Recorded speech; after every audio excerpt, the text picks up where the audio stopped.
Hello, ladies and gentlemen. I'm Bob Keyser. This is the Son of Man Urantia Project. Today's episode is the final version of Chapter 18, Part 2, The 12 Apostles, from the book Son of Man Urantia. You can get your copy at the lulu.com bookstore. There's no editing on these posts, so if I make a mistake or one of the many animals around here wakes up, we just carry with it and go on through.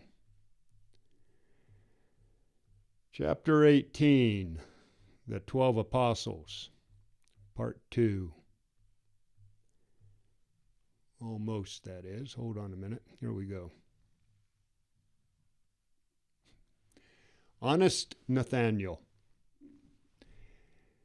Nathaniel was the last of the original 6 apostles chosen by Jesus personally. When he and Philip met Jesus and the others on the road to Cana, he was 25 years old, making him the second youngest of the apostles after John Zebedee. He was also the youngest of his family of 7 siblings, who by this time had all died or married. Nathaniel was single and the only one of the children still living with his parents, who were old and weak and relied on his support. Nathaniel and Philip had entered a couple of business ventures in the past, and he was thinking about becoming a merchant to make his living. He was the best educated of the apostles, except for Judas Iscariot. It was the other apostles who gave Nathanael his nickname that meant, more or less, that he was an honest, sincere man that would not trick a person when doing business. This was his most important virtue. His greatest shortcoming was his extreme pride in anything personal, like his city, family, nation, or reputation. Pride, like many traits, is only commendable to a certain point. After that, it becomes prejudice. This caused Nathanael to be quick in prejudging people according to his personal opinions. For example, even before meeting Jesus, his first question to Philip was if anything good could come out of Nazareth.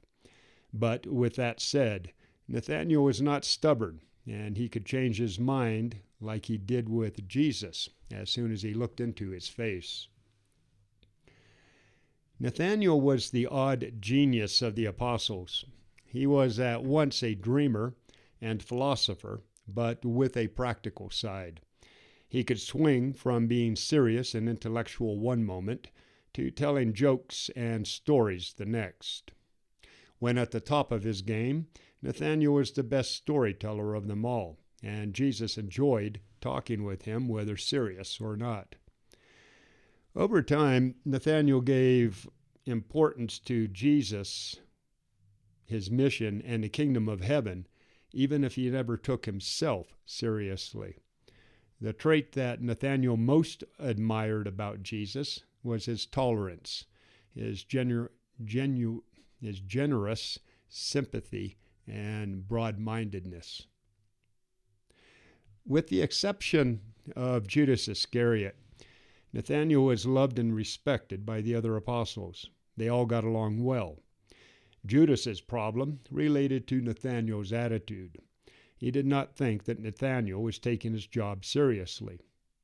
At one point, Judas even went so far as to go to Jesus secretly and complain about Nathanael.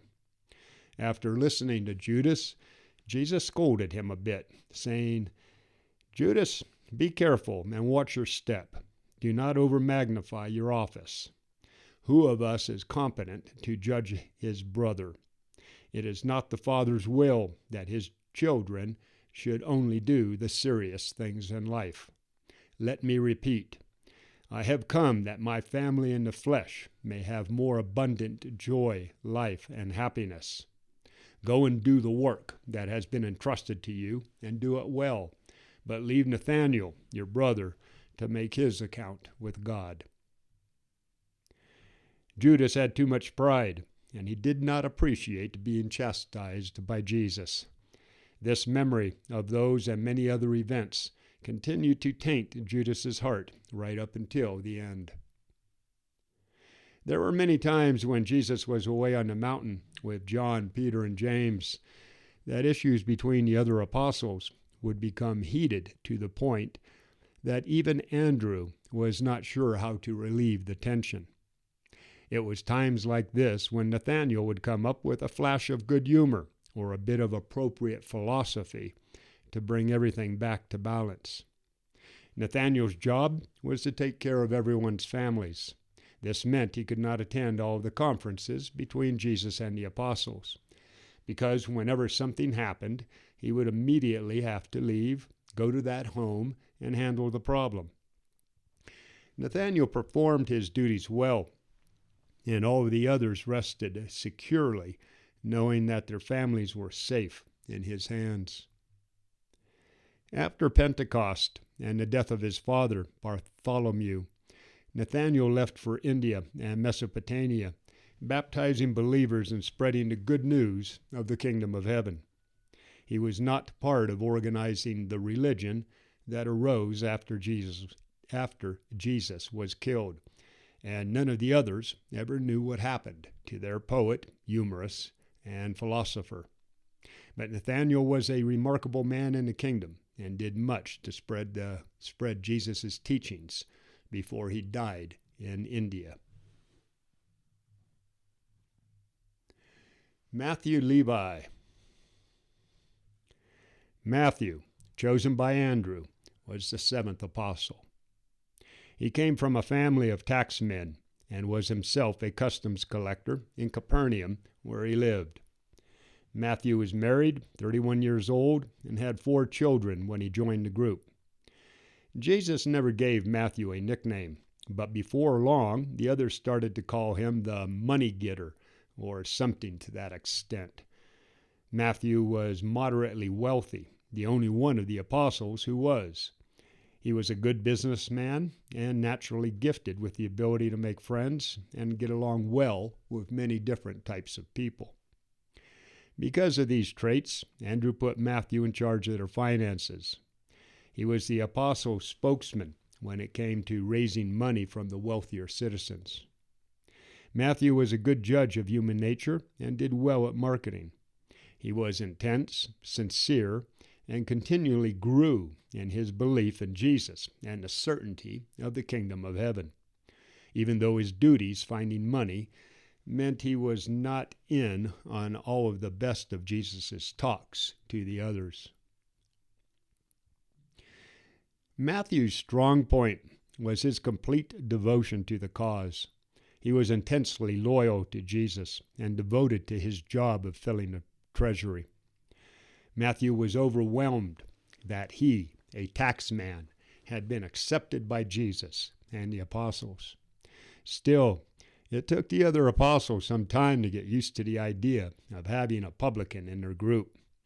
This was especially true with Simon Zealous and Judas Iscariot.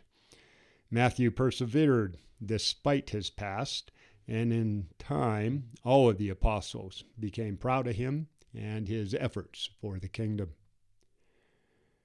Matthew's weakness was being short-sighted and materialistic, although these traits lessened as time progressed. What Matthew most admired about Jesus was his forgiveness, and he constantly kept in mind the fact that faith was the only thing needed to enter the kingdom of God. For Matthew, and this was how he told it to the others, he was now in the business of finding God. Matthew was one of the apostles who took notes on Jesus' lessons, and these were the basis of Isidore's later account that became known as the Gospel according to Matthew. Over the ages, Matthew's life as a businessman and tax collector has led many thousands of other politicians and public officials into the kingdom of heaven. Matthew's presence among the 12 kept the doors of the kingdom wide open to masses of outcast and downhearted souls who thought they had long since lost any saving grace and Jesus never turned even one away. Well, Matthew freely took donations from Jesus' disciples and others who came to hear Jesus speak. He never went out in public asking for money. Most of his fundraising was done in secrecy, and he received most of the money from a small group of wealthier believers in the kingdom. Over time, Matthew also used all of his own savings to support the apostles, but they never knew about this because he did not tell them. He was worried they would think his money was tainted. Instead, he donated his money in someone else's name. And there were times when rather than going out and asking for money, he stayed and listened to Jesus' teachings, knowing he had to make it up out of his own pocket. Matthew never did let the other apostles know that it was his money keeping them fed most of the time. He kept it secret, even though he was more or less on probation with the others at the start of the mission, and he wanted them to know all that he was doing for the cause. And of course, his heart burned to let Jesus know about all of this, little realizing that Jesus was already aware of Matthew's efforts and generosity.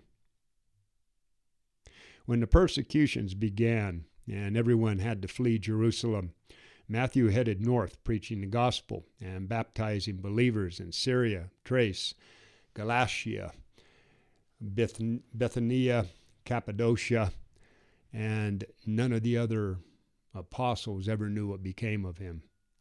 In Thrace, at Lysimachia, a group of unbelieving Jews conspired with the Romans to kill him, and Matthew died confident in his faith in God.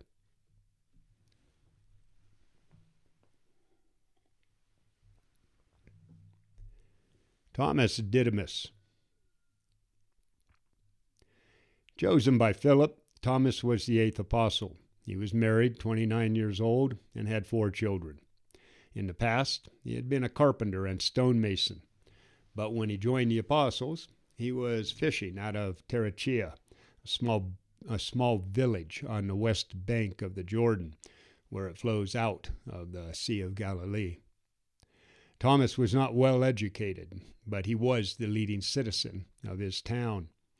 Coming from excellent parents who lived in Tiberias, he had the only truly keen and analytical mind of the 12. This was Thomas's most impressive strength. He was the real scientist of the apostles, logical and skeptical.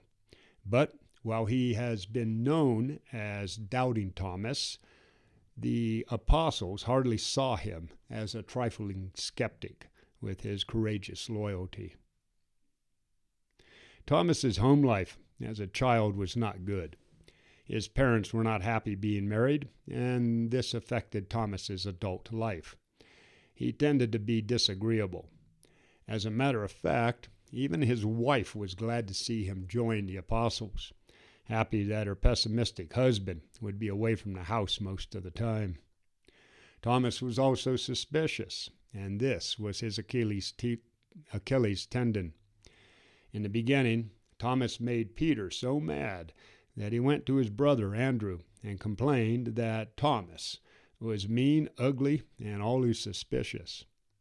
But as the apostles grew to know Thomas, they liked him more. He proved himself to be superbly honest, sincere, courageous, and unflinchingly loyal. Still, he had grown up a real pessimist and found fault in almost everything. By the time Thomas became an apostle, he had lost most of his faith in humanity, and his superb mind had become cursed with suspicion. But once he met Jesus, his disposition began to transform for the better, even though he never overcame his mistrust throughout his life on earth. Andrew assigned Thomas to manage the itinerary, and he performed these duties well. He was a good executive and an excellent businessman. But Thomas was also handicapped by his different moods. He would be one man one day and another man the next, even if he did improve over time. Jesus enjoyed his long personal talks with Thomas.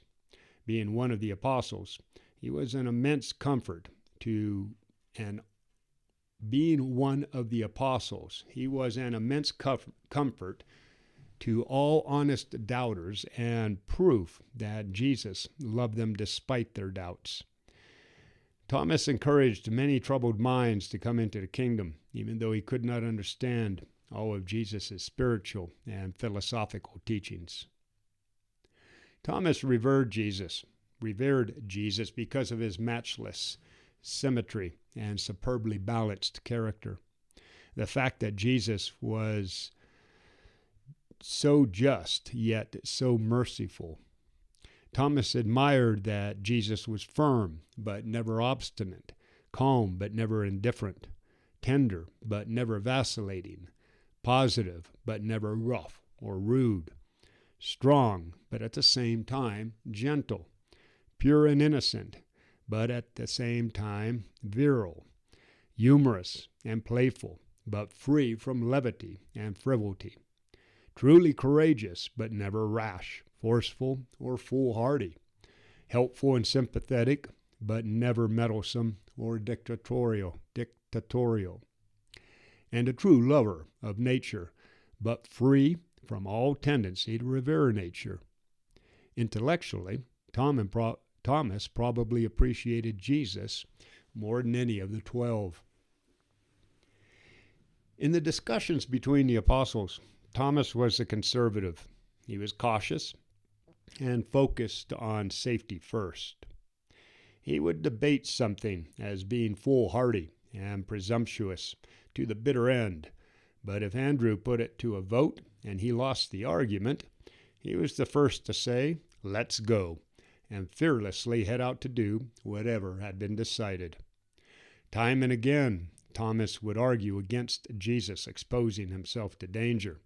But if Jesus decided to do so anyway, it was always Thomas who rallied the other apostles by saying, "Come on, men, let's go and die with them." Thomas was a good loser. He did not hold grudges.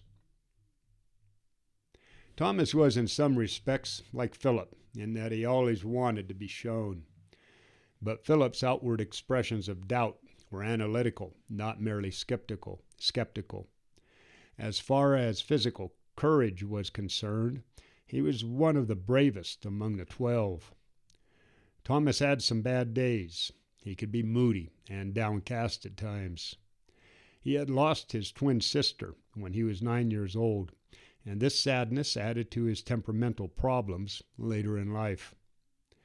When Thomas would get melancholy, Peter, Nathaniel, and many times one of the Alphaeus twins would help bring him out of it. In the beginning, Thomas received permission from Andrew to go off by himself for a day or two. But he quickly learned that when he was down, it was best to stick to his work and to stay around his friends. Unfortunately, when he was depressed, he would also try to avoid Jesus.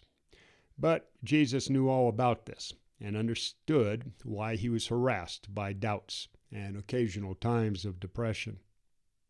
Regardless, no matter what occurred in his emotional life, Thomas kept right on being an apostle, and it was always him who would be the first to say, "Let's go." Thomas is the heroic example of a person who has doubts, faces them, and wins. He was not a harping critic, and he had an impressive mind. Thomas was logical, and because the acid test for Jesus and became the acid test for Jesus and his fellow apostles. If Jesus and his work had not been true, it would not have held Thomas from the start to the finish. He had a keen and sure sense of fact, and no tolerance for anything but fact. He would have walked away at the first sign of fraud. Know this: while today's scientists may not understand Jesus and his work on earth, There was a man who lived and worked with Jesus and the others who had the mind of a true scientist, Thomas Didymus, and he believed in Jesus of Nazareth. Thomas had a hard time during the days of the trial and crucifixion. For a while he despaired, but he rallied his courage, stuck to the apostles, and was with the rest of them to later welcome Jesus on the Sea of Galilee. Thomas gave the apostles good advice after the Pentecost, and when the persecution scattered the believers, he went to Crete, Cyprus, Sicily, and the North African coast, baptizing believers and preaching the kingdom of heaven until the Romans caught and killed him in Malta. Thomas had just started writing his story of the life and teachings of Jesus a few weeks before he died. Judas and James Alphaeus. Judas and James, the sons of Alphaeus, were twins living and fishing near Carestia. They were married at 26 years old, with Judas having 2 children and James 3. The 9th and 10th apostles brought into the group, they were chosen by John and James Zebedee. There is not much to be said about Judas and James. They were 2 commonplace fishermen. They loved Jesus, and he loved them, but they almost never asked him questions. Judas and James Alphaeus could not understand much of what Jesus taught, and pretty much stayed out of the religious debates that went on between the other apostles. That said, they were ecstatic to find themselves numbered among such a mighty group of people.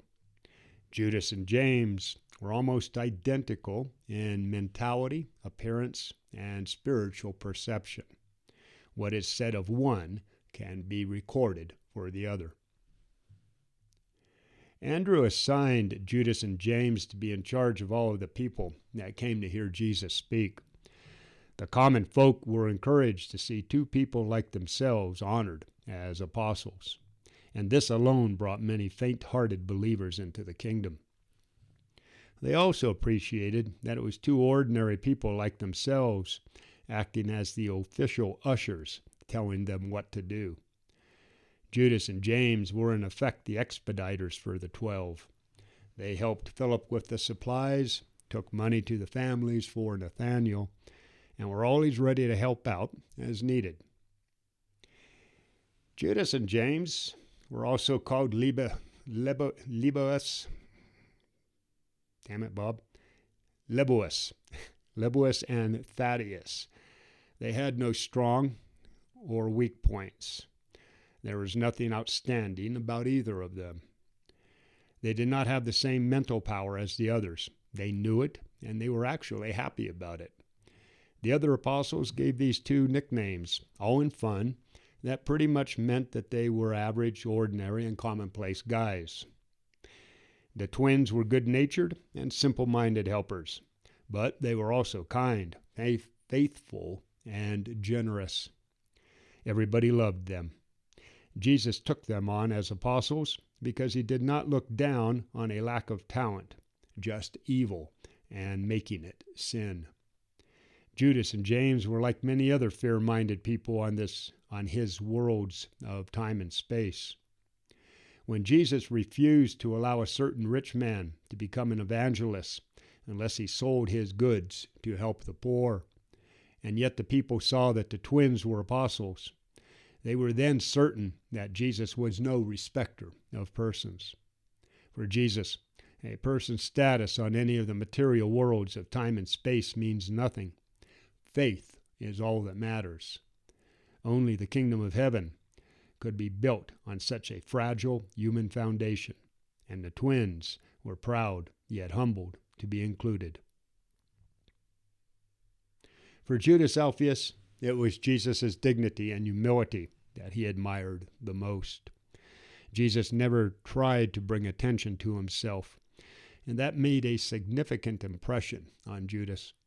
For James Alphaeus, it was Jesus' simplicity that he admired the most. While the twins could not understand Jesus, they did feel the love bonding them together. They did not benefit much intellectually from their time with Jesus, but the spiritual experience they had was significant. They believed in Jesus, and they knew that they were sons of God with him in the kingdom of heaven. Judas and James Alphaeus served faithfully to the end, despairing with the others through the dark days of the trial and crucifixion. They never lost faith in Jesus, and except for John Zebedee, they were the first to believe in his resurrection. But the twins never did understand what was meant by establishing the kingdom of heaven here on earth. When the other apostles went out to continue their work, Judas and James returned home to their families, went back to fishing, and were honored and blessed for their 4 years of service with Jesus, a Son of God and the Creator of our universe. Simon the Zealot. Simon Zelos was the 11th apostle and was 28 years old when he was chosen by Simon Peter. He was capable, came from a good ancestry, and lived with his family in Capernaum. Simon was an agitator, and he had a bad habit of speaking without thinking. He had been a merchant in Capernaum before turning all of his attention to the Jewish patriotic organization, the Zealots. Simon was put in charge of organizing the recreation for the group, and he did well. He was a rebel by nature and a revolutionary by training.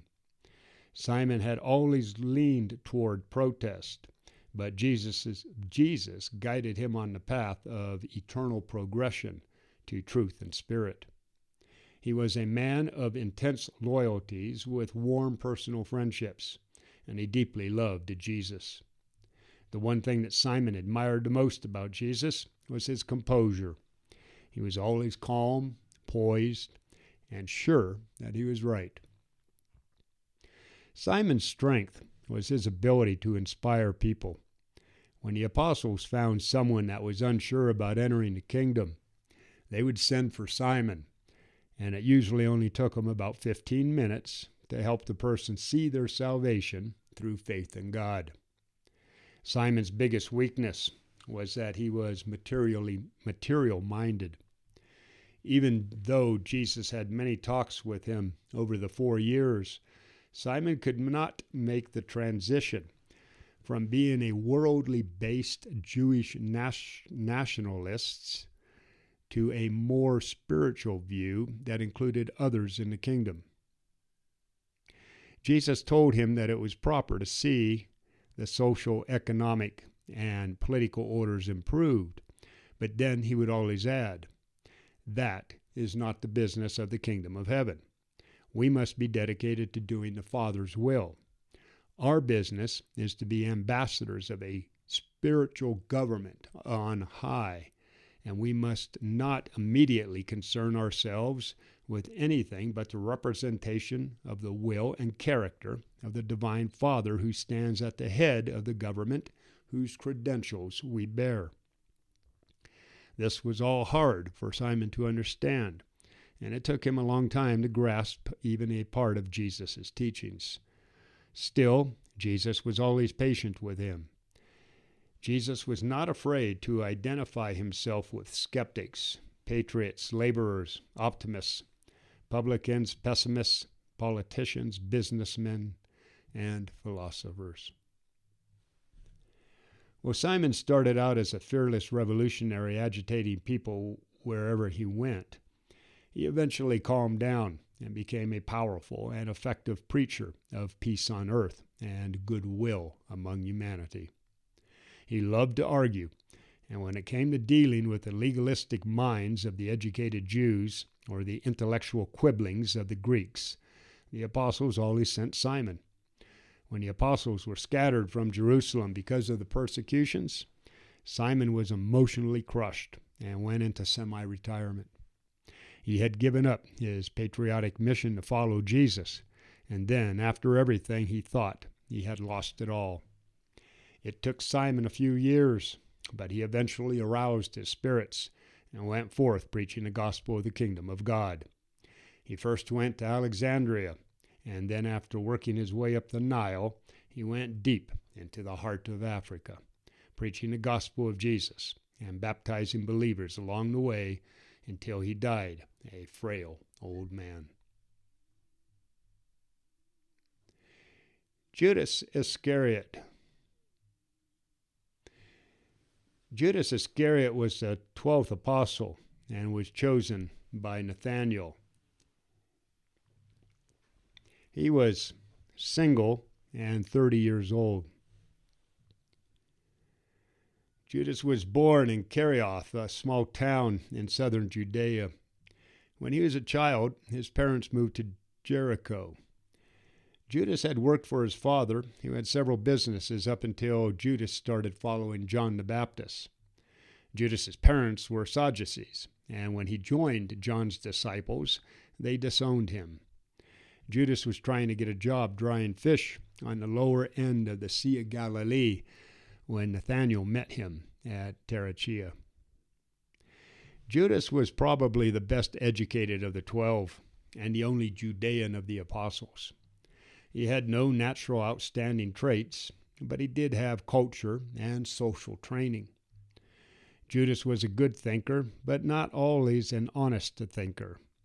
He did not understand himself well, and at times lied to himself. Andrew made Judas the treasurer for the 12. He was well trained for the job and did his duties honestly, faithfully, and efficiently up until he betrayed Jesus. For Judas, there was not anything that he thought was special about Jesus. He could never get over his prejudice. He was a true Judean, and the rest of the apostles were just Galileans. While the other 11 looked on Jesus as the perfect man, the self-satisfied Judas would criticize him, not out loud, but in his heart, about many things. Judas actually thought that Jesus was timid and afraid to assert his power and authority. Judas was an excellent executive. He was a stickler for organization and could plan ahead. He had the tact, ability, patience, and devotion needed to manage the finances for an idealist like Jesus, to say nothing of dealing with the chaotic business methods of some of the apostles. None of the 12 ever criticized Judas. As far as they could tell, he was able, loyal, and educated, even if at times critical. To them, he was, in every sense of the word, a huge success for a person of that time. They loved Judas, and in all ways they considered him one of them. Judas was the only son of unwise parents. When he was young, he was pampered and spoiled. As an adult, he was conceited. Judas was a poor loser, and he had lax ideas of fairness. He could also be hateful or suspicious. Judas would make assumptions and misinterpret what his friends would do or say. And all of his life, he was in the habit of harboring grudges against those he thought had offended him. Taken all together, his sense of values and loyalties was skewed. Judas must have believed in Jesus, but we doubt that he loved him with a whole heart. The situation with Judas illustrated the truth in saying that there is a way that seems right to a person, but in the end, it is death. The path to sin and death is a slippery slope. It is easy to be deceived when making peace with evil a little bit at a time.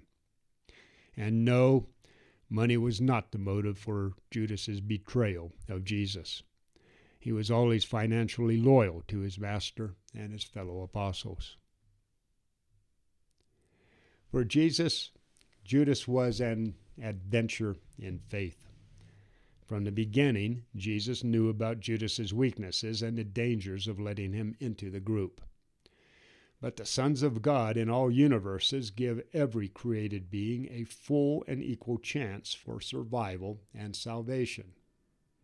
would occur to here on earth was not only about Judas. Jesus wanted the mortals on all of his other worlds of time and space to know that even when a Creator Son questions the sincerity and wholehearted devotion of the person to the kingdom, that they will be received. The door of eternal life is wide open to all. There are no restrictions or qualifications except for the faith of the one who wants to enter. This is the reason that Jesus let Judas go to the end, and why he always did everything possible to save and transform this weak and confused apostle. But when the light of God is not honestly received and lived up to, it tends to become darkness in the soul. In his mind, Judas grew intellectually from Jesus' teachings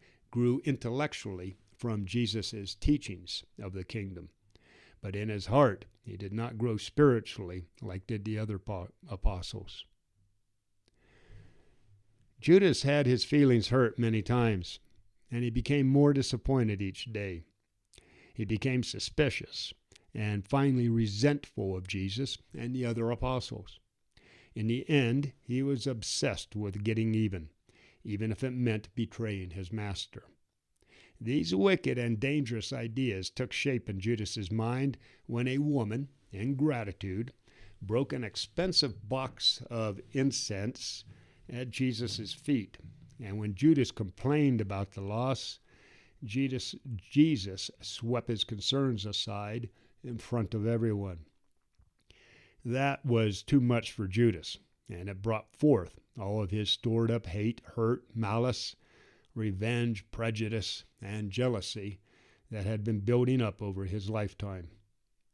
Judas focused this evil side of his nature on the one innocent person in his entire life, Jesus. And in doing so, he chose death and darkness over the progressive kingdom of light. Jesus had, both publicly and privately, warned Judas that he was slipping. But divine warnings are mostly useless when dealing with an embittered human mind. Jesus did everything possible consistent with Judas's free choice of will to prevent him from choosing the wrong path. But when the critical test finally came, Judas, the son of resentment, failed. He gave into his evil side and let his pride, resentment, and desire for revenge take over his mind, and this quickly sent him into a pit of despair, confusion, and depravity. Judas formed his plan to betray Jesus and the others and quickly put it into action. There were times when he would have moments of shame and regret, but he would always defend his actions, thinking that there was still the possibility that Jesus would exert his power and save himself at the last moment. When the whole rotten plan was over and done with, this renegade mortal, who thought so little of selling out Jesus for 30 pieces of silver just to get even, went out and committed suicide to escape the reality of what he had done. The other 11 apostles were stunned and horrified, but Jesus just felt pity for his betrayer. The rest of the celestial host have found it hard to forgive Judas, and his name has become shunned across our entire universe. All right, everyone, that's it for chapter 18, the 12 apostles. Next up is chapter 19, the ordination of the 12. Defend liberty. Protect the innocent ones. Serve humanity for nothing more or less than the sake of God. Godspeed, everybody. Bobby Keyser, out here.